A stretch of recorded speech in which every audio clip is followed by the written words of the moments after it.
Voici 80 millions d'années, une catastrophe s'est abattue sur un monde dont les dinosaures étaient les maîtres.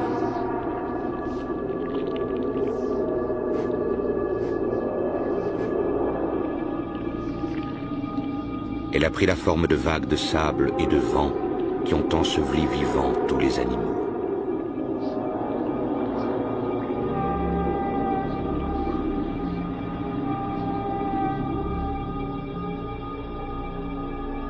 Pendant des siècles, les dinosaures sont restés enterrés dans un lieu qui serait un jour désigné sous le nom de désert de Gobi, dans un pays appelé la Mongolie. Parmi les dépouilles se trouvait celle de l'un des dinosaures les plus étranges qui ait jamais vécu. Son nom, l'Oviraptor. Il était rapide, habile et semait la mort. Aujourd'hui, seuls des ossements nous racontent sa vie et le monde violent dans lequel il vivait.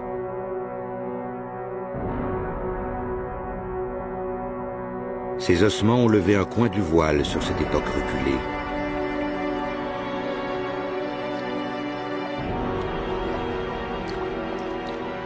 Ils donnent de vagues indices de la vie préhistorique.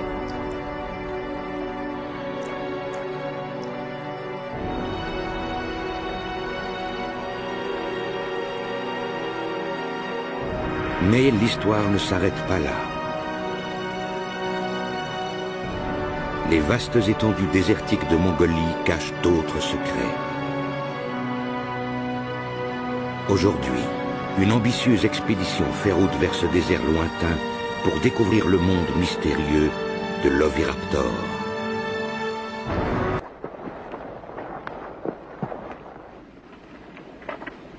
Ils n'ont pas vraiment l'air de scientifiques. Pourtant, Mike Novacek est à la tête de l'expédition avec son collègue Mark Norell.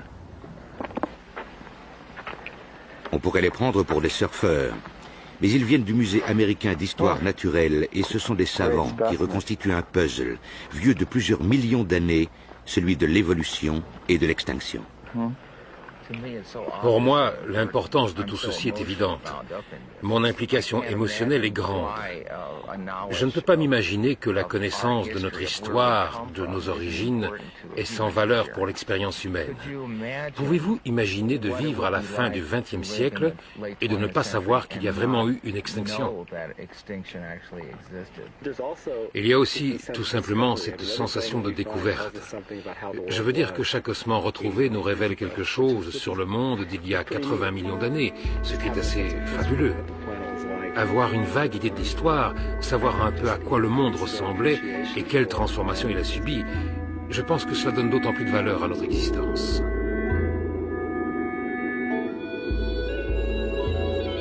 Mike et Mark vont bientôt partir pour les terres arides, écrasées de soleil du désert de Gobi.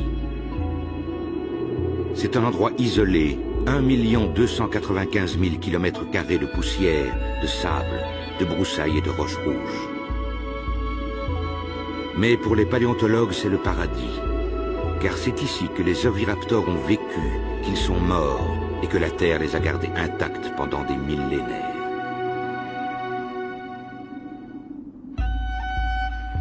Et puis en 1922, l'une des expéditions scientifiques les plus célèbres de l'histoire s'est acheminée vers le cimetière des dinosaures en Mongolie.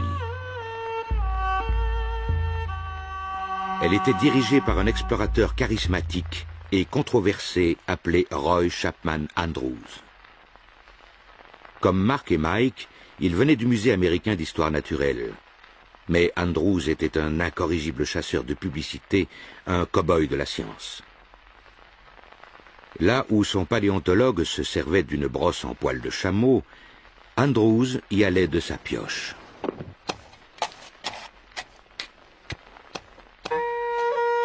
Mais il a découvert l'un des champs d'ossements de dinosaures les plus fertiles au monde. Il est rentré aux États-Unis avec une collection de fossiles spectaculaires et une filmographie d'images époustouflantes.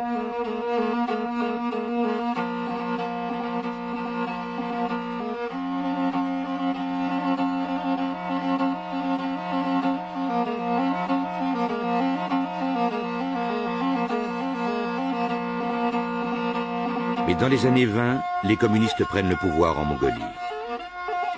Désormais, les portes du pays seront fermées aux Occidentaux.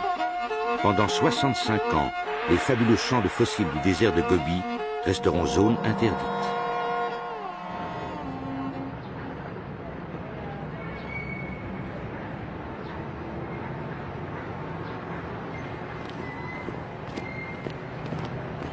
Aujourd'hui, tout a changé. De la domination russe, il ne reste que des traces symboliques. Enfin, les scientifiques occidentaux peuvent revenir. On ne prend pas ces oignons? Non, ils vont pourrir, ils pourrissent en 2 jours. Mark et Mike ont été parmi les premiers scientifiques à bénéficier d'un droit d'accès. Ils partent pour leur 6e expédition avec l'Académie des sciences de Mongolie.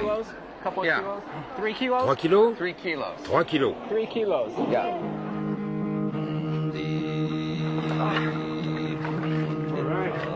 Ok, paré pour le départ. Pareil.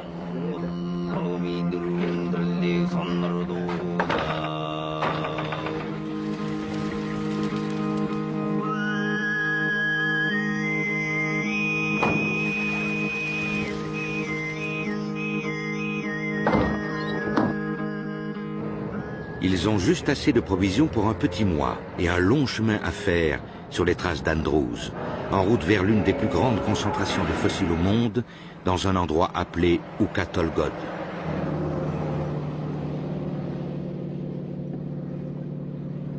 Pendant une éternité, Ukha-Tolgod a été dominé par les dinosaures.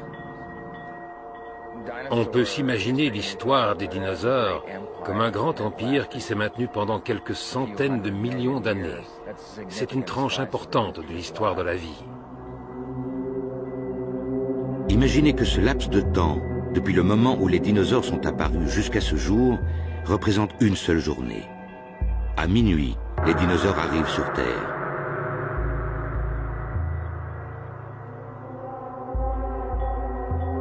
À midi, ils y prospèrent. Leur extinction ne survient qu'à 5 heures de l'après-midi. Le temps passe. Le premier homme moderne apparaît enfin 1 minute et demie avant minuit. Toute l'histoire humaine, telle qu'elle a été retracée, couvre 3 secondes et demie.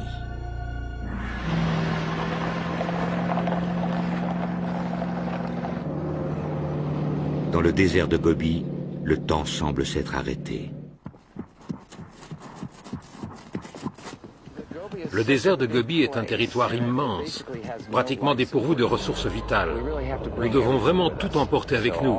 Toute notre nourriture, tout notre carburant, nous transportons dans un réservoir. Toutes nos réserves doivent être traitées comme si nous explorions une région polaire. Dans une zone aussi vaste, on ne peut jamais être certain de réussir. Même arriver à destination peut être une entreprise cauchemardesque. Dans les années 20, Roy Chapman Andrews pensait qu'il avait résolu le problème avec une nouveauté technologique. Lorsque l'on a annoncé que nous allions tenter une exploration scientifique du désert de Gobi avec une caravane d'automobiles, c'est tout juste si les gens n'ont pas dit que nous étions fous.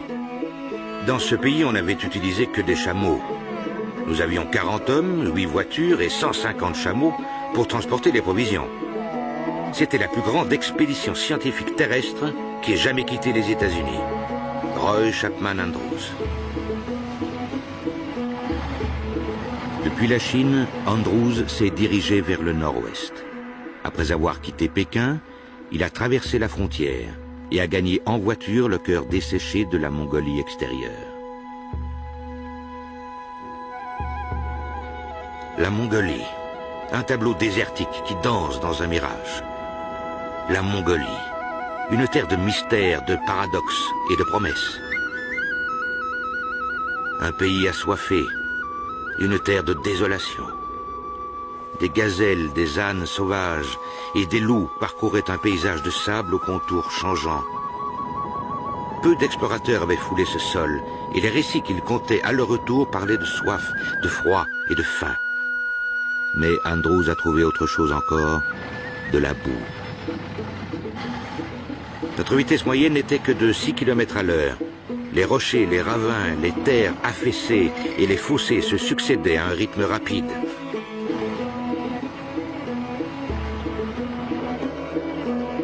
pourrait s'imaginer que de nos jours, les routes sont meilleures.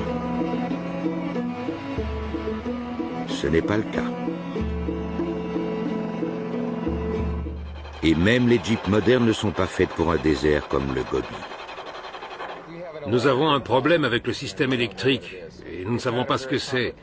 Ce n'est pas une installation très compliquée, c'est une Jeep russe. Ce n'est pas comme si c'était un véhicule japonais ou américain.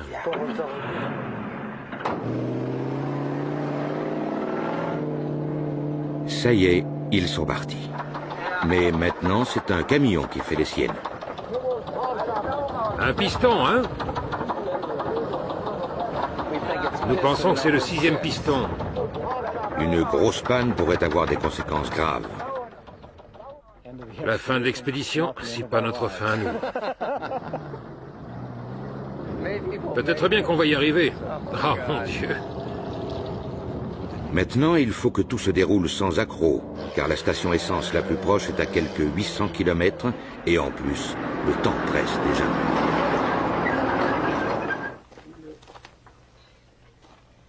Oh, nous avons quelques problèmes mécaniques.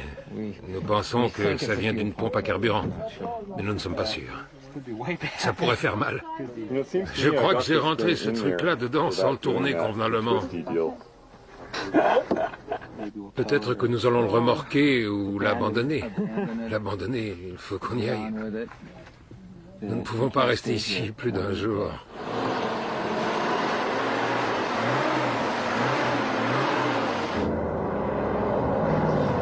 Après plus de 12 pannes, les véhicules décident tous ensemble que cela suffit.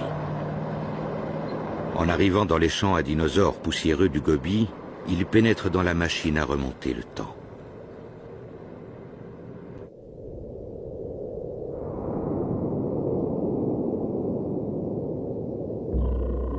Les dinosaures font leur première apparition il y a 230 millions d'années dans un monde totalement différent.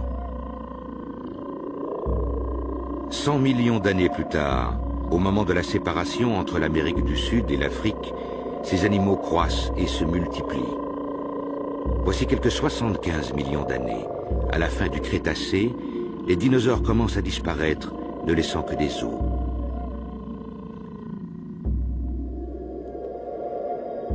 Leurs os ont fait moins de chemin que les continents. Puis, dans les années 20, Roy Chapman Andrews arrive dans un endroit très reculé du désert de Gobi, un endroit qu'il allait appeler les falaises flamboyantes.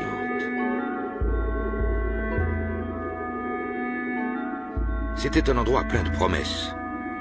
On aurait dit qu'il y avait des châteaux médiévaux avec des aiguilles et des tourelles, rouges briques dans la lumière du soir, avec des portes, des murs et des remparts gigantesques. Un labyrinthe de ravins et de gorges parsemés d'ossements fossiles, c'est le paradis pour un paléontologue. Il ne faisait aucun doute que des centaines d'ossements gisaient juste sous la surface du sol, mais où ? Si seulement mes yeux avaient pu percer les secrets de ce sol et entrevoir ce qui s'y cachait. En quelques minutes, il trouve des fossiles. Andrews et son équipe ont mis la main sur une mine d'ossements de dinosaures. Ils découvrent les restes de quelques 200 animaux différents, dont beaucoup d'espèces parfaitement inconnues.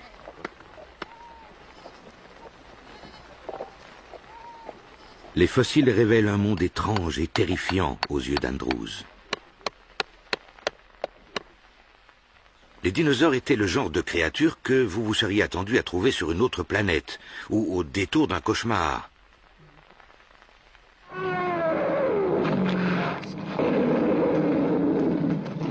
C'est une image que notre culture a entretenue pendant des générations. Les dinosaures étaient féroces, monstrueux et pas très malins.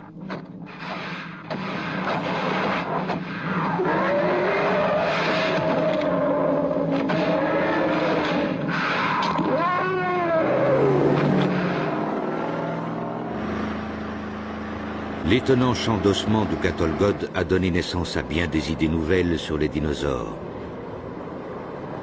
L'équipe a découvert ce site il y a 3 ans. Aujourd'hui, pour arriver aux dinosaures, il leur suffit de retrouver l'endroit.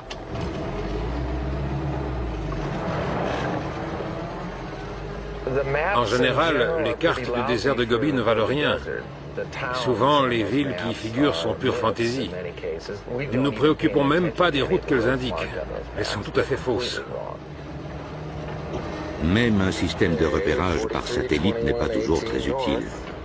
En fait, le satellite peut très bien savoir où vous vous trouvez, mais vous devez rejoindre une route qui se trouve dans une toute autre direction. Ici, les routes sont très déroutantes. Il n'y a pas de panneaux et beaucoup d'entre elles ne mènent nulle part. On va aller par là. On est un peu en dehors de notre trajectoire. On n'est pas vraiment perdu. Nous sommes juste un peu en dehors de notre route. Donc, nous devons aller par ici et par là.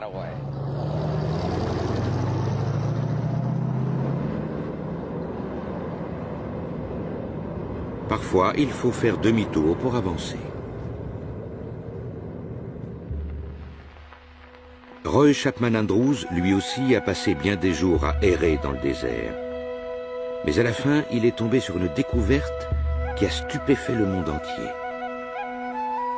Un membre de son expédition est littéralement tombé sur un maillon essentiel de la grande chaîne de la vie.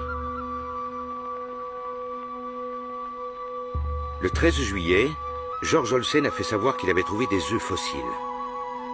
Nous n'avons pas pris son histoire très au sérieux. Néanmoins, nous étions tous suffisamment curieux pour aller avec lui inspecter sa trouvaille. Aucune erreur n'était possible. Notre paléontologue a finalement déclaré « Pas l'ombre d'un doute, messieurs. Vous contemplez le premier œuf de dinosaure jamais trouvé. »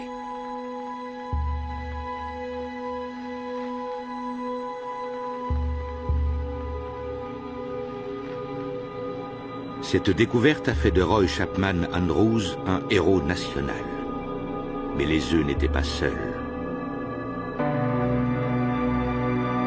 Un squelette bizarre était couché au-dessus du nid. Un dinosaure qui ressemblait à un oiseau et était inconnu de l'homme. Apparemment, il avait été pris sur le fait au moment de commettre un meurtre en volant les œufs. Son châtiment éternel allait donc être de porter le nom d'Oviraptor ou voleur d'œufs en latin. Il allait falloir des années pour que l'on découvre l'étrange vérité au sujet de cet animal que l'on avait appelé Oviraptor.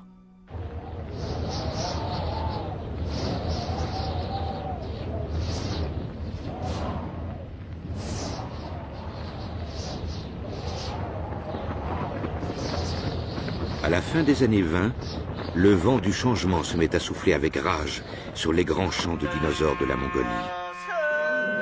C'est à ce moment-là que Roy Chapman Andrews doit quitter le Gobi pour toujours. Plus que jamais, nous sommes convaincus que l'Asie centrale était le jardin d'Éden de la paléontologie. Mais enfin, nous avons montré le chemin, ouvert la voie en quelque sorte. Plus tard, d'autres récolteront une riche moisson.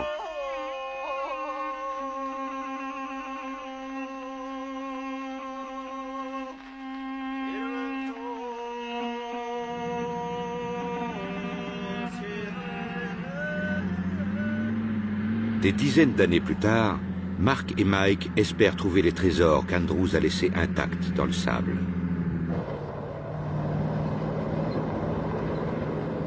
Après plus d'une semaine dans la chaleur ardente du Gobi, ils atteignent finalement leur objectif, les collines brunes d'Oukha-Tolgod.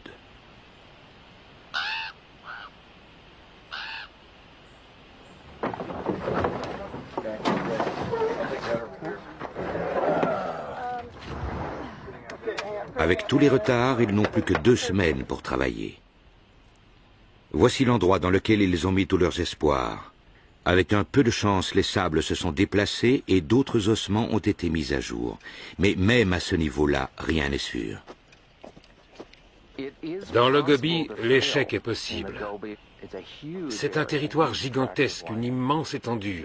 Il y a beaucoup de rochers, mais ils ne contiennent pas tous des fossiles. Vous pouvez avoir l'impression d'arriver au plus fantastique réservoir de découvertes que l'on puisse imaginer et ne pas trouver le moindre os.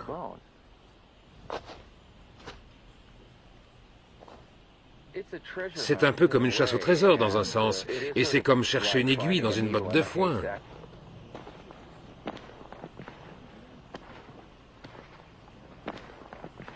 Mais ce jour-là, c'est immédiatement la découverte et l'euphorie. Ah oui, je le vois. Oh, magnifique. Wow, c'est génial. Voilà les griffes, super. La face latérale d'un crâne ici. Les dents qui sortent.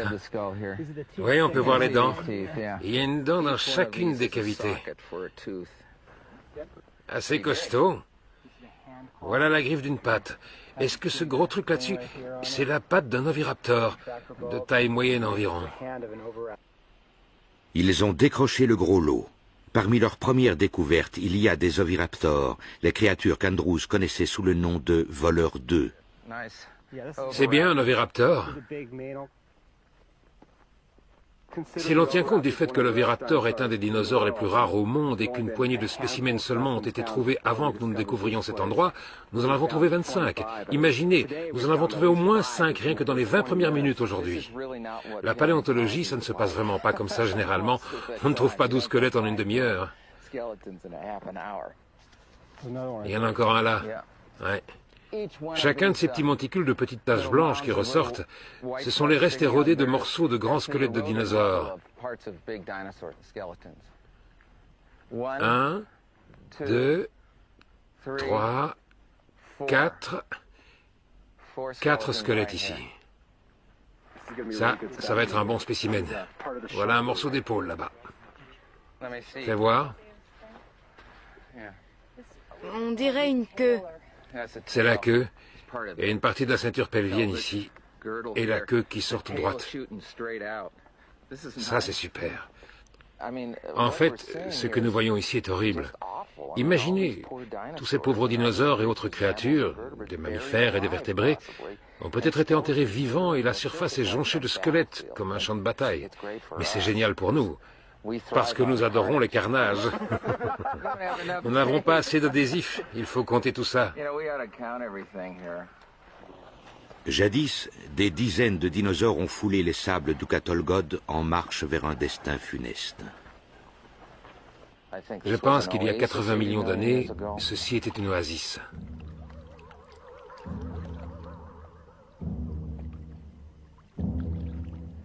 Des dinosaures et d'autres vertébrés par dizaines et dizaines qui se rassemblent près d'un point d'eau peut-être.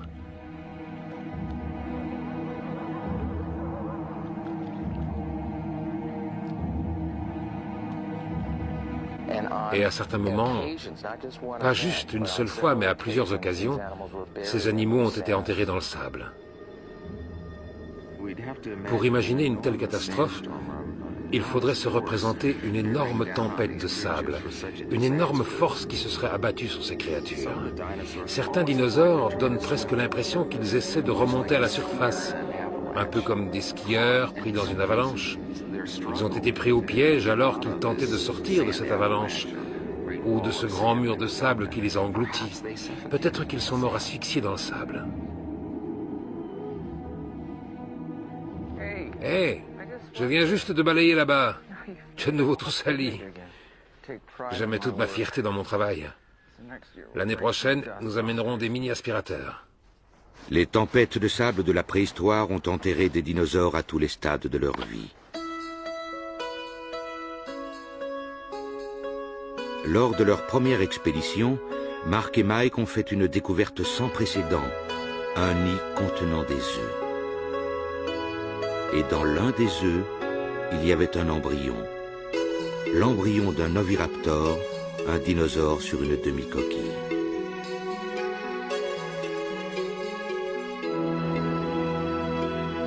Le voici, ce carnivore belliqueux, ce voleur d'œufs, un bébé minuscule sur le point de sortir de l'œuf.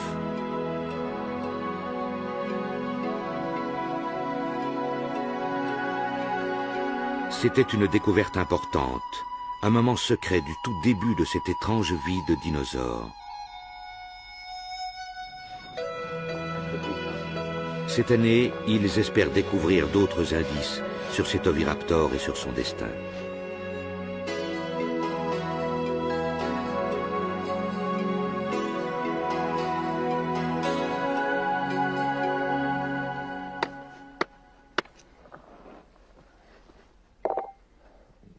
Tout en haut de l'arête, la tension monte. Ils pensent avoir trouvé une toute nouvelle espèce de dinosaure, un parent de l'oviraptor qui pourrait donner certains indices sur la destinée finale des dinosaures. Nous n'avons aucune idée de ce que c'est. C'est un très gros animal, peut-être une nouvelle espèce. Indépendamment du fait qu'il s'agit vraiment d'un bel objet, ce spécimen implique beaucoup de choses importantes. Donc, c'est exactement ce que nous voulions trouver. Enfin, nous l'espérons. Ce qui compte, c'est le squelette. Mark et Mike pensent que ces ossements pourraient contribuer à démontrer une théorie fascinante. Certains dinosaures auraient évolué. Ils auraient évolué jusqu'à devenir des créatures toujours présentes aujourd'hui. L'histoire, ce sont les os qui la racontent. Il existe des similarités surprenantes entre les squelettes de certains dinosaures, comme ceux-ci,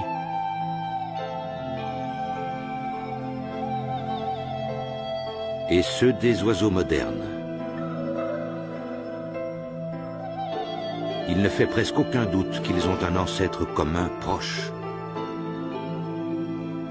Et chaque nouvelle découverte pourrait étayer la théorie suivant laquelle les dinosaures ne sont pas réellement éteints, mais que les dinosaures d'aujourd'hui sont les oiseaux.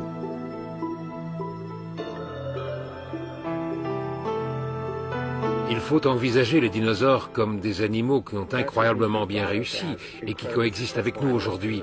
Seulement, nous les appelons oiseaux. Le ciel est rempli de dinosaures.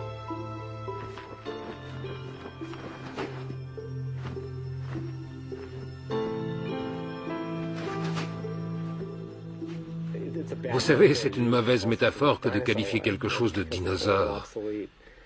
Simplement parce que c'est vieux, obsolète, laid, stupide et lent. Ces animaux ne sont pas comme ça.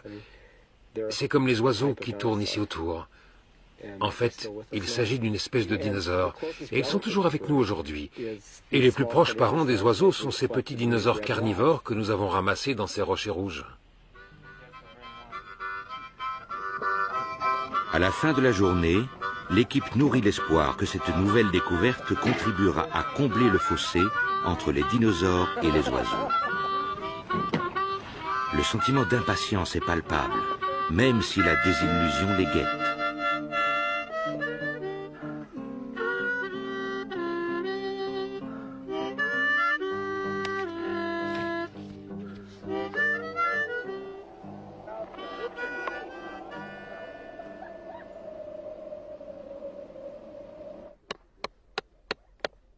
Dès les premières heures du matin, ils sont de retour sur le site. Bon, nous espérons avoir trouvé quelque chose que nous finirons par identifier. Mike, jette un coup d'œil là-dessus. Et tue cet insecte pendant que tu y es. À peine ont-ils cassé le rocher qu'ils sentent qu'il y a un problème.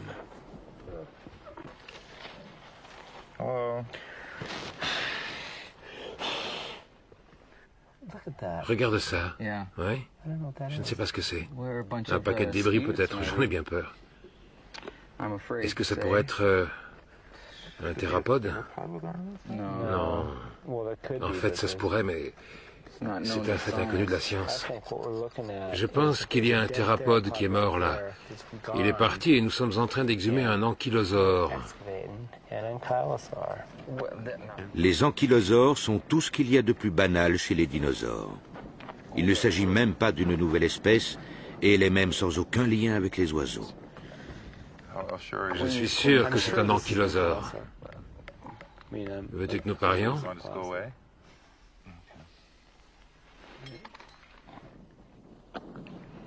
Ce qu'ils voudraient faire maintenant, c'est abandonner. Tout ce travail.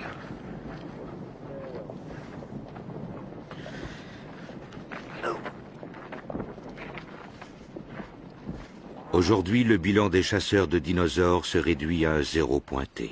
Enfin, parfois on gagne et parfois on perd. C'est juste que je ne me sens pas très bien pour l'instant. Je suis fatigué. Ils ont passé 2 journées pour rien dans la chaleur écrasante. Mais demain sera un autre jour, un jour meilleur avec un peu de chance.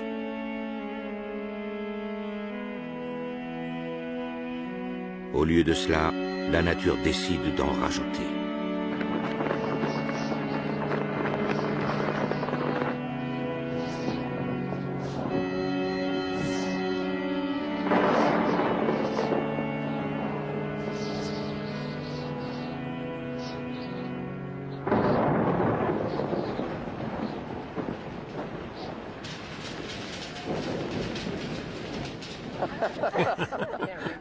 Comme diraient les Mongoliens, Igbor, il pleut.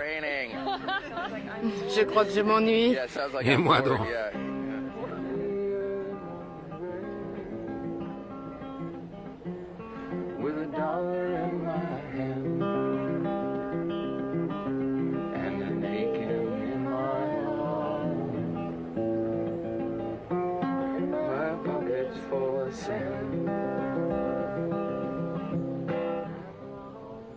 Le retour du soleil chasse la déception. Un nouveau jour commence, et avec lui de nouvelles excavations. Les ossements découverts ne sont pas ceux d'une nouvelle espèce. Il n'y a pas de rapport avec les oiseaux, et ce n'est pas un oviraptor. Mais il s'agit probablement de ce que l'oviraptor chassait, un animal appelé Protoceratops. On les a appelés les vaches du Crétacé. Ils étaient pour ainsi dire partout. On pense qu'ils se déplaçaient peut-être en troupeau. C'est plein de piquants. Nous l'avons appelé Spiky.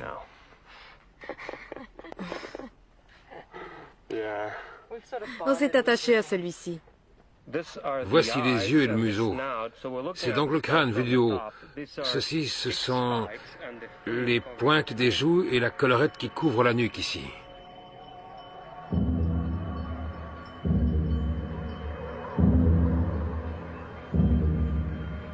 Le Protoceratops était un dinosaure bizarre. Un animal de la taille d'un porc avec un bec comme un perroquet, strictement végétarien, qui paissait dans le gobi de la préhistoire. Sa tête était entourée d'un bouclier complexe, mais ce bouclier ne le protégeait pas de ses ennemis.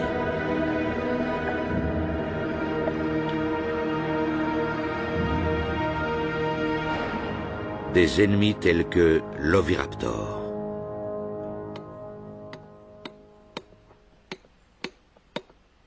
Et c'est exactement ce que l'équipe va exhumer ensuite, des oviraptors, dont certains gisent tellement près l'un de l'autre qu'ils semblent raconter une romance ancienne. Oui, nous les aimons bien. Nous essayons de voir quel nom nous pourrions leur donner. Ozzy et Harriet, Roméo et Juliette. Batman et Robin. Notre hypothèse est qu'ils se tenaient par la main et qu'ils voulaient aller l'un vers l'autre. Les amants malheureux reçoivent pour toujours le surnom de Roméo et Juliette. Voici une patte, juste ici. Et voici l'autre. Christa met de la colle sur une autre patte. Et ceci, bien sûr, c'est le cou qui pointe vers le haut, la tête et l'os de la hanche. Et là-bas, nous avons une griffe. Exhumer le passé est un processus long et pénible, mais ils n'en sont pas à leur coup d'essai. Ces dernières années, ils ont mis à jour tout un monde d'êtres presque absurdes.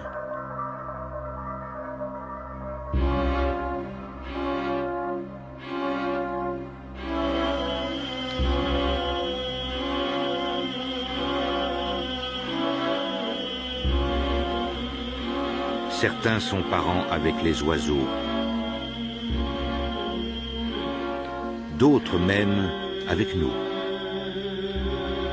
Nos minuscules ancêtres, des mammifères qui vivaient aux côtés des oviraptors.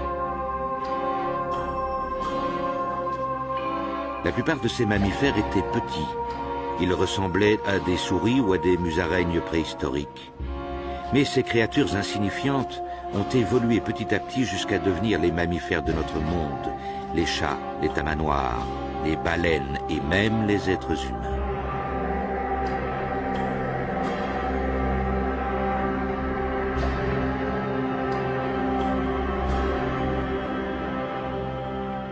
Mais quelquefois l'évolution doit céder la priorité à l'hygiène. Nous n'avons pas beaucoup d'eau ici. C'est un peu difficile d'être propre. Je croyais avoir pris plus de shorts. J'ai dû faire une erreur quelque part. J'ai mis ceci sur programme délicat. Et avoir une bonne présentation, c'est l'obsession de l'équipe.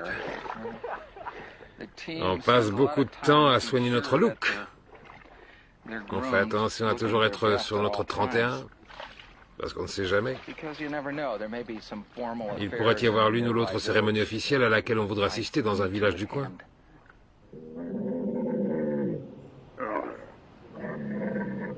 Il ne reste que quelques jours. L'heure du deuxième acte de Roméo et Juliette est arrivée. Un linceul protecteur de chiffon et de plâtre attend les oviraptors. Désormais, ils sont entre les mains expertes de la préparatrice Amy Davidson. J'adore les squelettes. En fait, je ne m'intéressais pas tant que ça aux dinosaures quand j'étais enfant, mais j'ai toujours adoré les ossements. Au départ, je suis sculpteur et j'ai toujours admiré le squelette que nous avons sous la peau. C'est l'une des plus belles sculptures au monde, et ces squelettes fossiles semblent presque aussi bien conservés que le squelette de chameau d'hier. Mais ce sont des dinosaures. Ces fossiles sont là pour l'éternité. Ça a presque duré une éternité. Pendant 80 millions d'années, Roméo et Juliette sont restés couchés côte à côte, tendus l'un vers l'autre dans la mort.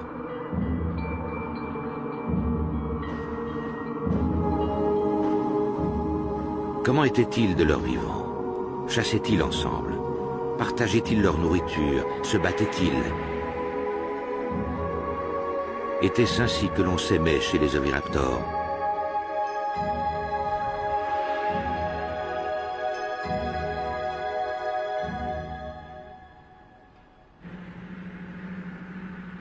Les scientifiques ne sauront peut-être jamais si ces oviraptors, qui ressemblaient à des oiseaux, tombaient amoureux.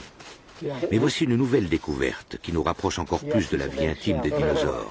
Habituellement, les paléontologues ne vivent ces moments que dans leurs plus beaux rêves. Ah oui, c'est là plus bas. Un autre oviraptor a été découvert. Puis, sous le squelette, dans la terre, des œufs. Un nid tout entier.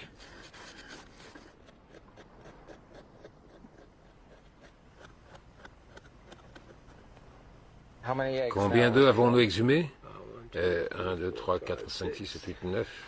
Et 3 autres là-bas font 12. 12, ok. Encore un autre qui sort là-bas. C'est vraiment une découverte fantastique, car c'est l'une des rares occasions de saisir quelques aspects d'un comportement vieux de 80 millions d'années. Ici, nous avons l'aperçu d'une journée de la vie ou de la mort d'une créature, d'un dinosaure, en plus de quelque chose qu'il faisait durant sa vie.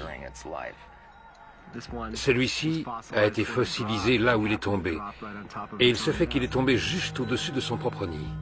Elle n'est pas tombée. L'oviraptor, mère exemplaire, était en train de couver. Il ramenait probablement de la nourriture au nid, comme le font les oiseaux. Et cette bonne mère gardait ses œufs. Comme un oiseau, elle les disposait en cercle. Le redoutable carnivore du Gobi faisait son devoir de parent.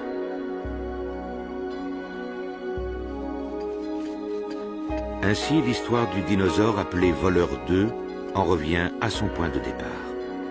Les oviraptors surveillaient leurs œufs et prenaient soin du nid. Désormais, ils ne seront plus jamais considérés comme de simples créatures de cauchemar.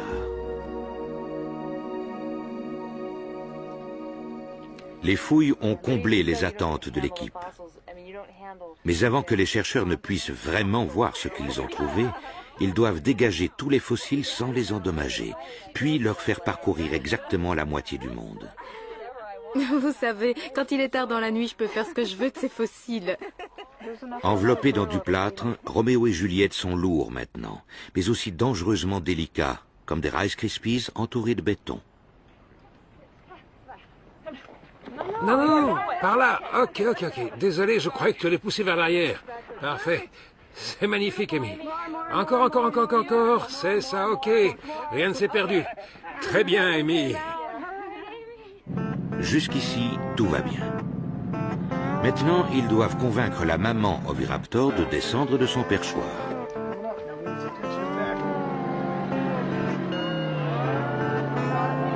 C'est comme descendre la falaise avec un piano à queue.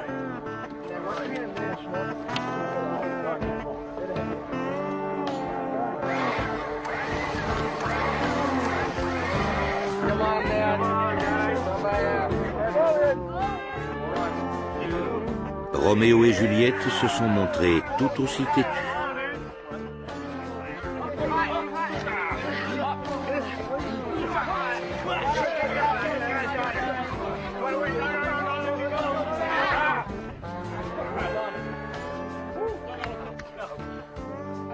Je suis heureuse. S'il vous plaît, conduisez doucement.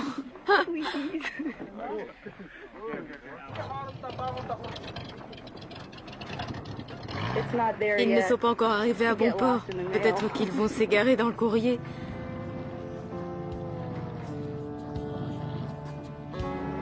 Et effectivement, ils s'égarent dans le courrier.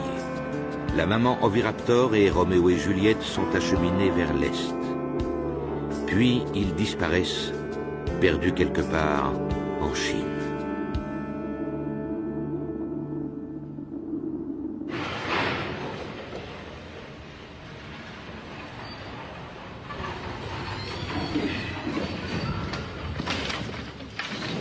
Après 4 mois passés dans les méandres de la bureaucratie chinoise, les fossiles de dinosaures arrivent enfin à leur destination, le Musée américain d'histoire naturelle de New York.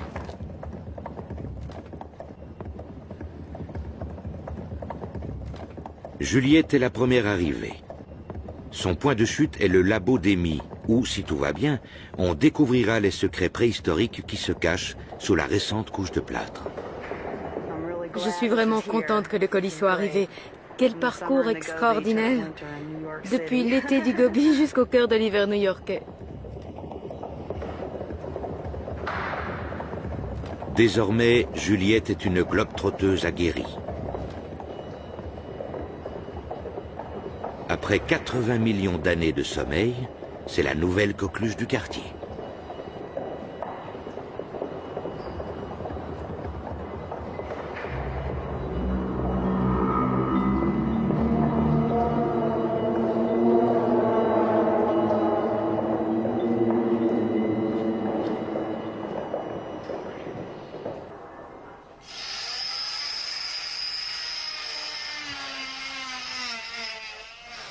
À ce stade, il y a beaucoup de questions. On pourrait trouver toutes sortes de choses là-dedans. J'ai le sentiment que ce sera un beau squelette. C'est ce que je crois. Un beau squelette avec, espérons-le, un crâne tout bien disposé. C'est assez amusant. Et c'est à moi toute seule.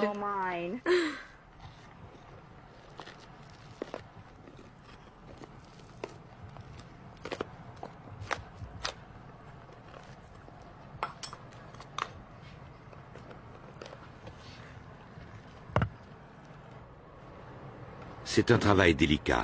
Tout se joue sur 1 millimètre. Oui, c'est bien. Je suis contente de ne pas avoir coupé d'os en deux pendant les opérations. C'est étrange. C'est comme une petite fenêtre ouverte sur le monde dans lequel je vivais l'été dernier. Ouais, ça a l'air bien.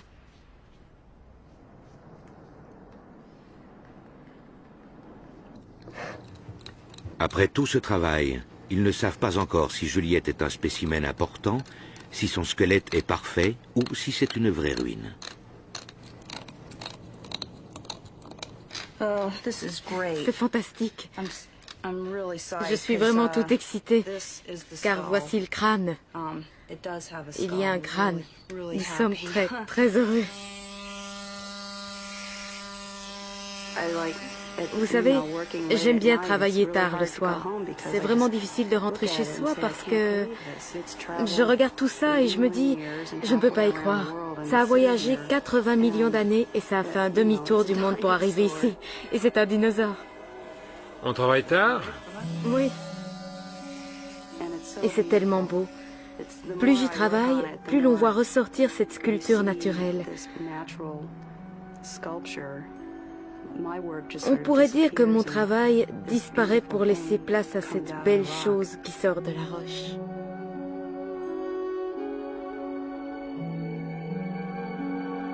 C'est un processus qui prend des semaines.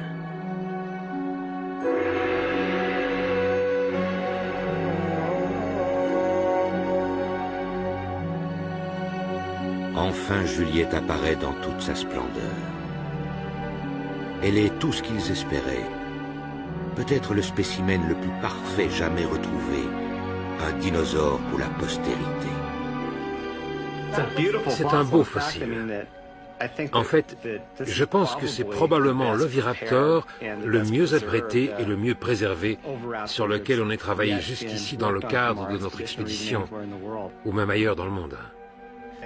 Je pense que nous profiterons du fruit de notre travail de l'été dernier pendant de longues années. On se demande ce qu'il y a encore là-bas sur place. Juliette n'a pas que la beauté pour elle. Ces ossements vont nous aider à retracer l'évolution depuis les dinosaures jusqu'aux oiseaux. Entre-temps, avec Juliette, les scientifiques rêvent du monde qu'elle a laissé derrière elle. Je pense que ce qui me fascine, c'est l'ensemble. Qu'est-ce que ça serait si on survolait cette zone dans un petit Piper Cub, comme certains pilotes de brousse le font au-dessus du Serengeti? À quoi est-ce que ça ressemblerait alors? Tous ces dinosaures, les mammifères, les lézards et le gobi. Après 6 longs étés, Mark et Mike ont mis à jour les secrets cachés du gobi, et le monde de Juliette est presque devenu réalité. On pourrait s'imaginer un lac, peut-être, des falaises et un groupe d'oviraptors perchés au sommet comme une colonie d'oiseaux de mer.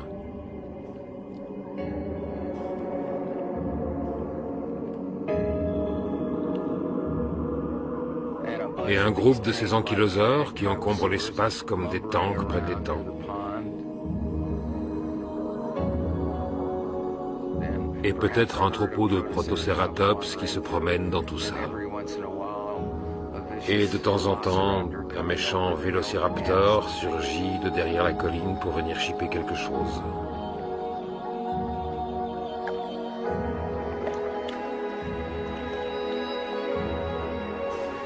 Et nous pouvons imaginer les oviraptors, Roméo et Juliette qui chassent ensemble, et la maman qui s'occupe consciencieusement de ses œufs.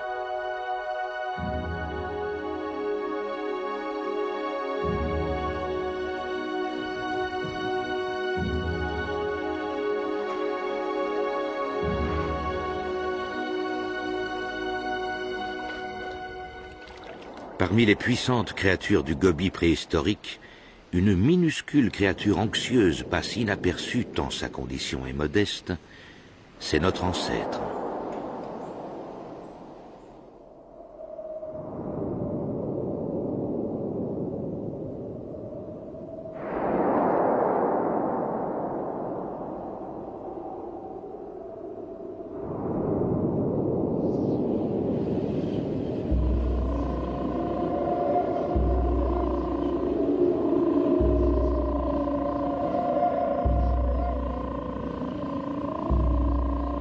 Ils allaient tous finir par disparaître de la surface de la Terre, ainsi que la plupart des êtres qui faisaient leur monde.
De notre point de vue, bien sûr, cette extinction massive n'est pas un grand problème, parce que nous faisons partie du groupe qui a survécu et qui a commencé à évoluer pour se transformer en chauve-souris, en grands animaux à sabots, en lions, en tigres, en ours, et enfin en êtres humains. Comme les oviraptors et la plupart des sujets du royaume des dinosaures, les êtres humains ne seront peut-être pas en mesure de se maintenir pour l'éternité sur Terre. Toutes les espèces qui ont vécu se sont éteintes ou s'éteindront un jour. Que l'extinction soit due à la décimation complète de notre population, ou qu'elle soit due à l'évolution d'espèces jusqu'à ce que celle-ci se transforme en une autre espèce, en fin de compte, tout le monde en arrive à l'extinction. Donc, de ce point de vue-là, nous sommes fichus. Certaines espèces ont vécu, puis disparu, une histoire comme toutes les autres. D'autres ont évolué, se sont transformées et se sont maintenues. Il se pourrait donc que ces silencieux vestiges du passé renferment un message codé sur notre avenir. Les seules connaissances que nous ayons de notre passé biologique lointain nous viennent des fossiles. Et ceci nous donne une idée de ce que nous sommes, de notre place dans ce monde et de ce que ce monde pourrait devenir. Le temps est la plus dure des roches. Et l'histoire de la vie avec ses bouleversements infinis est le plus grand mystère auquel nous soyons confrontés. Mais la chance a souri à l'expédition. En plongeant leur regard dans le passé, les chercheurs ont rapproché un peu notre monde et celui tendre et violent de l'oviraptor.